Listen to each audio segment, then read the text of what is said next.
Ron Goodall from FightHype.com. I'm here with Steven Soko. Soko! What's going on? Man, you know, just living life, man. Being so cold. Now, how's the temperature out here in comparison to Omaha? I know you just came from there. Is it colder here, or is it? Because it's kind of chilly. It's a little bit warmer here. Okay. Omaha, our weather is like up and down. You get a hot 50, 60 day, you get a 20 day the next day. So it's up and down. Vegas, similar. It's a little warmer here though. Well, that's that Midwest kind of culture. Yeah. You know, you wear the wrong clothes on the wrong day because the weather switches up. But I'm used to it. I travel a lot. You know, I used to live in San Diego, so I used to come out here all the time. So. And now we're here in Vegas with the Deontay Wilder Fury. You can see the banner back in the rematch. Yeah. Do you have a breakdown or a prediction on how this like? Yeah, I always do predictions for big fights like this.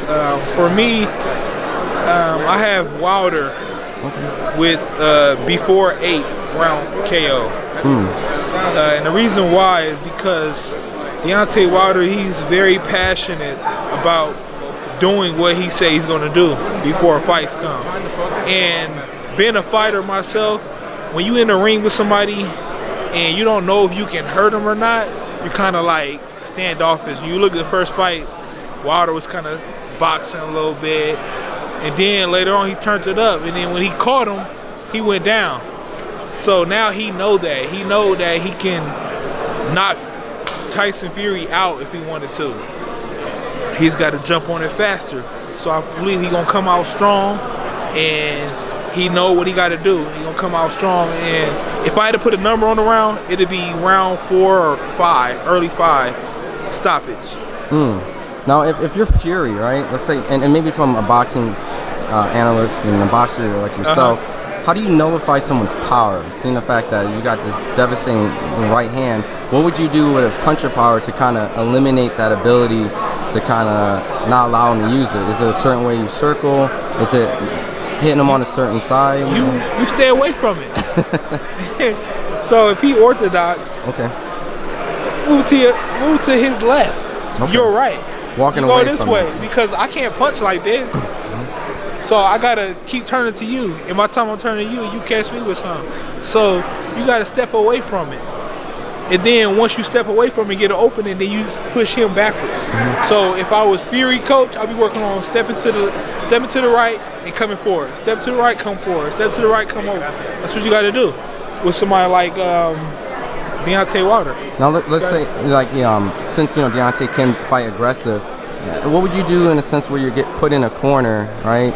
And like you can't really make that easy right step, or he kind of positions you against the rope, and you're kind of forced to walk to his right hand.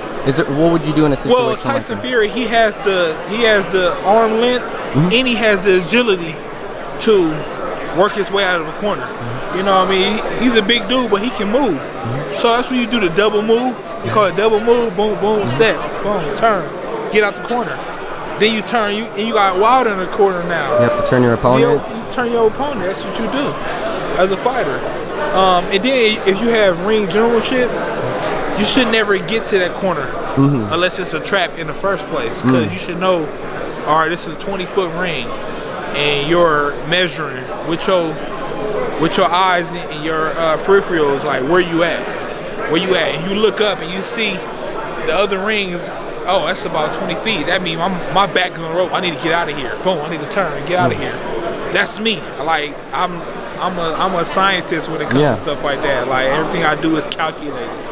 So when you calculate the ring, that's what you gotta do. You gotta maneuver around the ring using your calculations. Now I know Fury does a lot of mind games outside of the ring, but with the traps and things like that. I've heard in the past, like maybe Roy Jones have done it, like playing possum, kind of faking, like, I wouldn't say, but you're setting up a trap, like you're hurting. Of course, you know what I mean by that. You think that's something that Fury could maybe do? Because I've seen Wilder kind of get hit in between his opponent when he hurt his opponent, like a dominant Brazil. I think it has Wilder questioning, is he gonna come forward or is he gonna box? Because he keep on saying, oh, the bully don't like to be bullied, so I'm gonna bully you. But anybody in their right mind, why would you tell your game plan? Yeah, okay. So, but then again, it could be a double setup. He could be like, I really want to do this, so I'm gonna tell him because he's thinking that I'm not gonna do it, but I really am gonna do it. So it depends on how intelligent Tyson Fury is with what he's doing. Now, I want to talk a little bit with you. You had a great performance out, in Philly. You had the Grinch mask on. Oh, yeah. You had a good time. Buddy McGirt, he's very protective of his fighters, and obviously you performed to the point of not his likings of keeping him in there, and you got the corner stoppage. Yeah. Can you just assess on, how you're feeling now going to the remainder of the year, training camp, and what's next for you? And the crazy thing is, people, I've been hearing nothing but good things about my performance. Oh, you look great. But to me, it wasn't even close to what I'm capable of doing. Like me, I'm the type of person where my form of playing possum is not showing everybody too much. You know what I mean? So my fights, I haven't showed everything I'm possible of. So even that fight, I did what I had to do to beat that opponent. But there's so much more to Steven So Cold Nelson that people haven't seen. So to see people say, you looked amazing at your last fight, great performance, I'm like, oh dang, if that's good, wait till you see what's coming forward after this. You were able to pick up like an NABO title in that fight, right? Which NABO. It puts you in a position of top 10, actually, yeah. So the next one is defend that title and just keep pushing forward. I'm not in a rush. People try to use my age as, oh, you have to age where you got to go, but I'm young in this sport, man. Like, I've been boxing for 10 years. I haven't never played any sports, so my body isn't beat up. It's not beat up compared to a person who's 25 but been boxing since they was 7. That's 18 years that they've been putting on their body versus 10 for me. So just staying patient and working my way up, and I haven't got a date yet because Top Rank is focusing on promoting this fight. So I believe after this I will have a date. If it's up to me, I want to get back in the ring May. Okay. And if possible, I want to get on that not Tyson Fury, but Lomachenko and Teofimo card. That'd be a dope card to be on. New York. Yep. So yeah. How do you have that fight playing out, seeing that you break down fights? That's one fight where I believe Teofimo, he has the power to stop Lomachenko, but I believe Lomachenko has the skill and the boxing IQ to pull that fight off if he stay away from the power. So it's all about who perfects their game plan and who applies it during the fight. During the fight. I know some people have been critical of Lomachenko's performances because he has been touched a little bit more in the bigger weight classes. Yeah, and so that's the thing. That's what I'm leaning toward.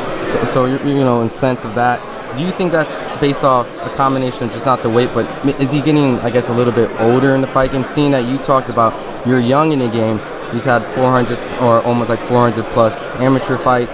He's performing at high levels, fast in a professional fight, constantly. And has this kind of like wear a fighter down? I think it's a combination of age and in a weight class. Moving in the weight class, when you do the movement and you get touched by a bigger person, it's not like boom, oh okay, nothing. It's boom, oh yeah. Like you can't do the same stuff. And his age, and he's had so many fights and stuff.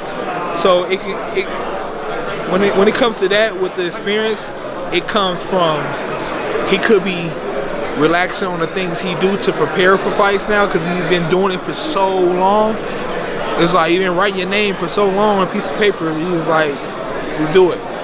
And it's also because your body wears down too. As you've been, like I said, somebody been doing it their whole life. They got 400 plus fights. Like it takes a toll on your body. It's like a car. You can have a car and it got 400,000 miles compared to a car that's the same year that only got 100,000 miles on it. Now, I guess my last kind of follow-up overall is I've kind of admired the camp that you guys created with like Bud and Hooker and Herring and you, and the list just goes on and on. I wouldn't call it a camp. I would call it a brotherhood. Brotherhood. Yeah, because everybody that's with us, we get along. we have chemistry. We joke, we have fun, we talk stuff, but we get the job done. We make each other better. We're all competitive, you know, and we all treat each other like brothers. We can argue and fight over stuff, but at the end of the day, we all rock. We all arms locked. Like, hey, we a team. Take one, we take this all. Yeah, and it just seems like the stable of the brotherhood is growing from even Rob Brand or Shakur Stevenson. Even though he trains with other trainers, he comes down and you guys help each other out. And that is this kind of this ongoing, growing brotherhood you see maybe in 10 years that we're going to continue to see the expansion of the future of all types of boxers coming out of that. Exactly. It's like if they don't fit in the camp, they can't be there. You know, we've had people come and they go within the camp. People come for a camp, go, oh no, he didn't fit. Everybody who's sticking around right now, the Jamel Herons, the Maurice Hooker. Speaking of Jamel Heron right here, you know, people like him, they stay around because the chemistry. You know, so it's like I said, it's a brotherhood, and we all just push each other to our max potential. And here He's next. Hey, you hear him? I just want to say this. I'm disappointed that he wasn't a favorite in his last outing because he made it look so easy. He did. But like I said, like he all put out the chemistry in that camp, we all push each other. So we work hard. We work really hard. I mean, we work every day, but it doesn't seem like a hard work. It's just like because we have fun with it at the same time. We have fun with it, exactly. And let's go back to what I said. If they don't fit in if they don't have the same chemistry, they don't mingle with us good, they gotta go.